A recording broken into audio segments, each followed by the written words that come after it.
नमस्तुते महामाई श्रीपाडस्रो पूजिते शंख चक्र गदा हस्ते महालक्ष्मी नमस्तुते नमस्ते गरुडकुलासो भयंकारी सर्व पाप हरे देवी महालक्ष्मी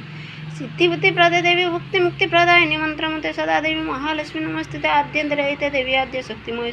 जुगे जुगे सुमिते महालक्ष्मी नमस्तुते स्थूल सूक्ष्म महारुद्रे महाशक्ति महाधरे महापाप हरे देवी महालक्ष्मी नमस्तुते पद्मस्थान स्थिते देवी परम ब्रह्म स्वरूपिणी परमेशी जगन्माता महालक्ष्मी नमस्ते स्वतंबर धीरे देवी नाना अलंकार भूषिते जगस्थिते जगन्नाथ महालक्ष्मी नमस्ते महालक्ष्मी ष्टकसत्रम जपटे भक्तिमन सर्वसिद्धि महातिराधिपद शोध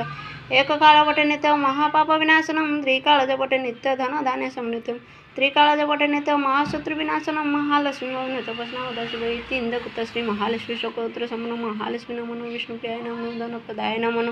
विश्वजनन्ये नमो जय जय महालक्ष्मी अति दयावती तुम्ब पाद पंकजरे रघुमर मती कुंचित सुदया मते कर महामयी अति दुखरे पड़ी न डाकुअछि मुई तोर नाम जेत अछि के कहि पारिब ब्रह्मावर जा पुणी अटै दुर्लभ संक्षेपत हर नाम करती गायन जगत जननी मात हुआ सुपोषण तोर नाम धरी जो वाणिज्य करई बहु अर्थ लाभ तर निश्चय हुई जगत जननी तु कमला नाम बहु जेत भक्ति हो से